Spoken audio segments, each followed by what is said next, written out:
right, so this feels like a bit of a small room for me to start shouting, this is something. So just welcome to Computer Science 164. This is meant to be a continuation of sorts of CS50 for those of you who joined us this past fall or in years prior. Indeed, if you don't recall, here is where we last left off.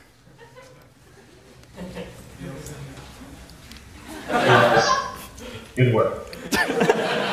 So now begins part two. So this is meant to be ultimately a class on software engineering in a mobile context. And what does that mean? It means building upon the sorts of things we looked at and learned in CS50, but really taking your abilities and your knowledge of programming and engineering more generally to the next level. And certainly today, almost everyone in this room probably has a mobile device, and this is a new domain in which all sorts of fun, new, interesting problems arrive, among which are the size of these devices, the amount of memory in these devices, the CPU constraints, the network constraints. And so there's all of these computer science challenges that we're now revisiting in this more limited environment. So it's an exciting time both to do web development in this space as well as what we'll call native development. But more on that in just a little bit. So what are the differences between this class and perhaps the one you took prior or a few years back? So ultimately in this course, it's meant to be collaborative between you and a partner. Indeed, as the syllabus says and as the course catalog says, you'll hopefully have entered today or will exit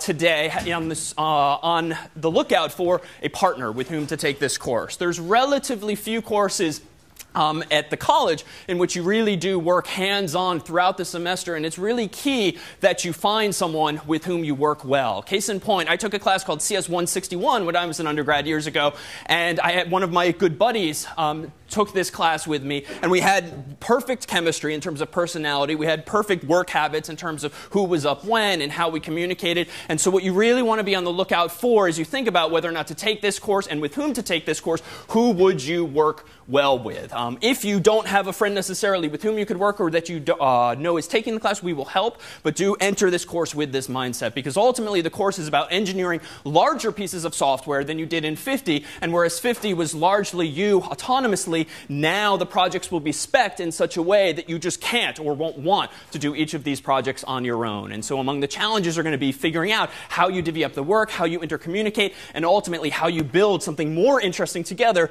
than you might alone by yourself. So what are the tools and languages that we'll be using in this class? So as the course catalog alludes to, we'll be using a palette of languages, not so much because each of these individual languages are the languages you must or should know, but rather they're going to allow us to explore a lot of the ideas that ultimately underlie the course, those involving design of software and construction of much larger pieces of software. So why these languages in particular? Well, certainly the web doesn't seem to be going anywhere, but we'll look at some of the newer and fancier features of HTML, and they're labeled HTML5. And this isn't just new tags. This is new capabilities that the latest browsers actually have inside of them, including geolocation, the ability to ask the browser programmatically where is this user geographically, the ability to store data in the user's browser beyond the scope of small, simple cookies, and all sorts of other new features, among them graphics and the like. PHP, because most of you are entering this course presumably with a background in PHP, and even though this language has grown up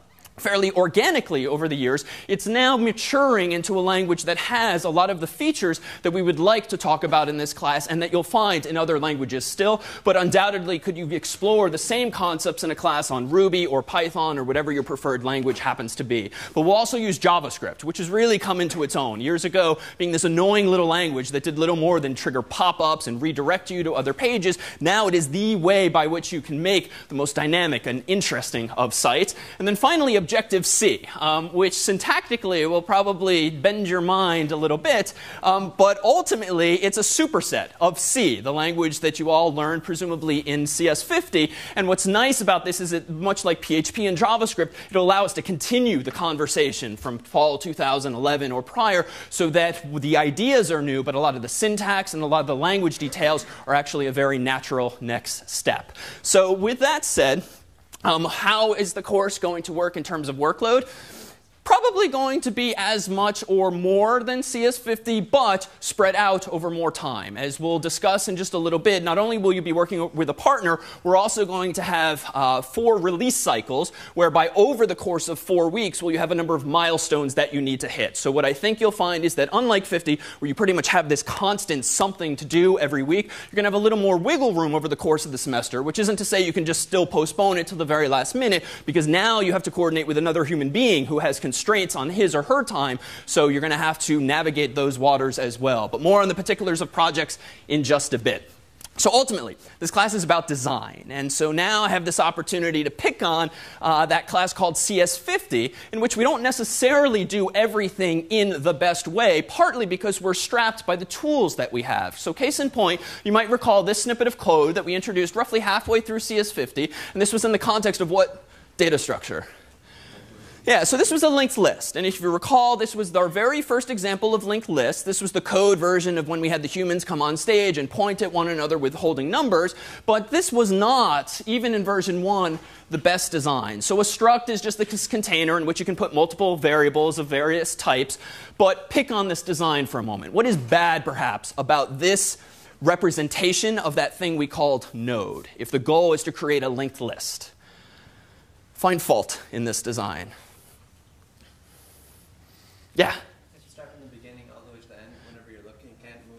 OK, good. So fundamental to linked lists is their singly linked nature, whereby, yes, you only have to remember one pointer to get from first to last element, but that's also the same problem. You have to start at first and move to last element. So we talked about big O of n time to search this data structure. Of course, the upside is that we have some dynamism. But here, too, there's also more of an underlying concern I have with the specific implementation.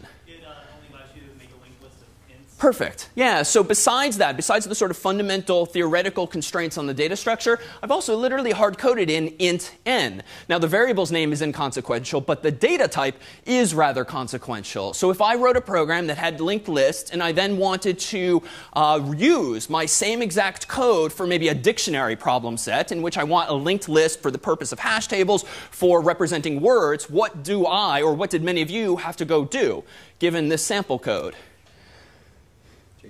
You have to change it, right? So minimally, you change int to char star or to an actual array inside of the object or something to that effect. You recompile and you're on your way. But suppose the next day what you actually want to store is student objects. Well, you can do the same thing. Let me just go into my code. Let me copy paste and change. Let me change int to char or to student. And so now we have version 3. But you can imagine now if throughout the rest of your life, anytime you need a linked list, you go back to that first CS50 problem set, do a global find and replace and recompile. This isn't the best way to engineer a piece of software, right? Ideally, you just want to have a more generic container, something called linked list, inside of which you can put anything you want. And so we could take a step toward this in C. In C, even though we don't talk about it much in 50, there is the notion of a void star pointer, which is a generic pointer, which means it can point at anything, whether it's a student object, an int, a char star, or whatever.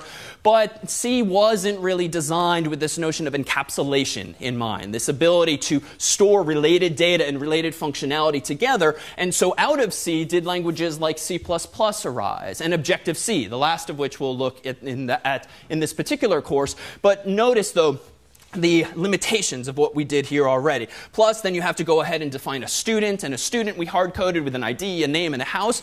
But here, too, feels like there's an opportunity for better design, right? If I wanted to tease apart a student's first name and last name, how would you go about, in a data structure in C, representing their first and last name?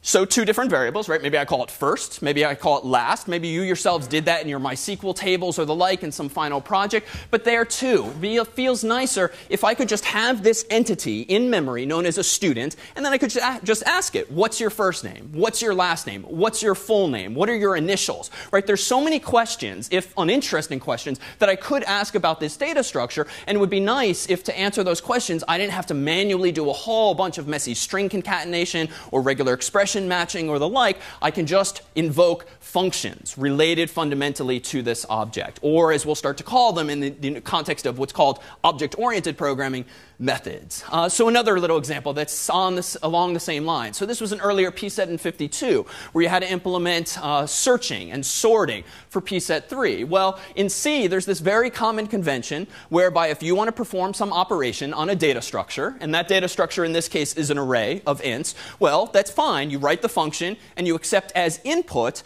that data structure. But here, too, we're kind of destined to reinvent the wheel, because the next time I want to sort student objects or generic char stars or foo objects, I essentially have to copy and paste my sort code, change all of the data types inside of it, and then recompile or redeploy that code. So hopefully there's a better way there, too. In fact, rather than pass in the data structure so that now the function has to know what it is, what if I could embed that functionality, like searching and sorting and naming, into the data structure itself? And we're going to have momentarily that expressive capability in PHP, JavaScript, and in Objective-C. Well, what about this one? Let's pick on this pset. So this was from which pset? All right, so 6, right? So this was the spell checking assignment.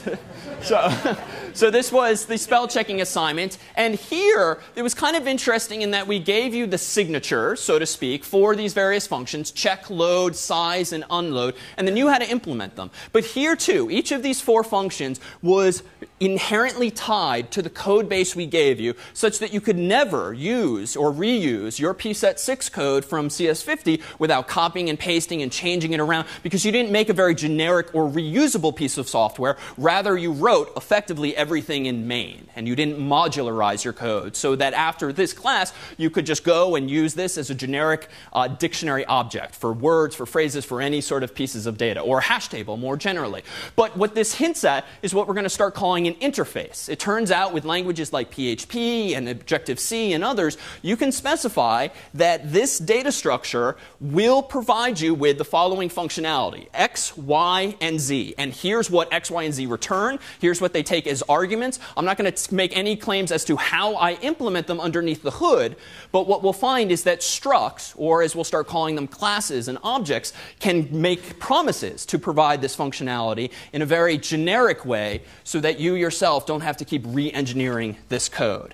How about just a couple of more glimpses? So this was from later in the semester when we started talking about form validation. So we left C behind, we moved to the browser, we used JavaScript, and we had this crazy, ugly syntax, but effective for validating form submission or invalid inputs. But it was fairly tedious to write, but what it did suggest is that there's some kind of hierarchical relationship among something here called document.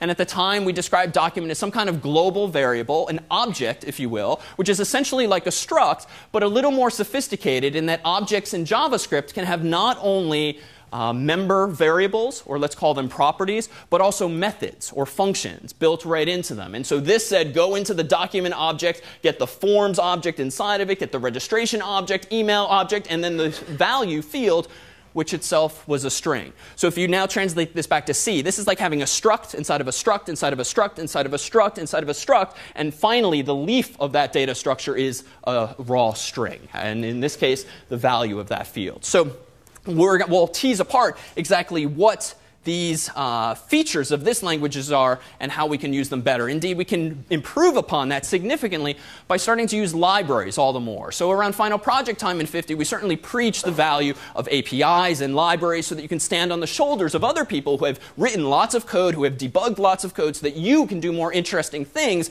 by leveraging their work. And so this is an example of a very popular library called jQuery, which effectively has become the de facto standard for JavaScript, enough so that people often conflate jQuery with JavaScript, which frankly is fine, because it just means that this has made the language all the more easy to interact with and all the more powerful. Now, even though syntactically it looks a little strange, recall from 50 that $ just means what?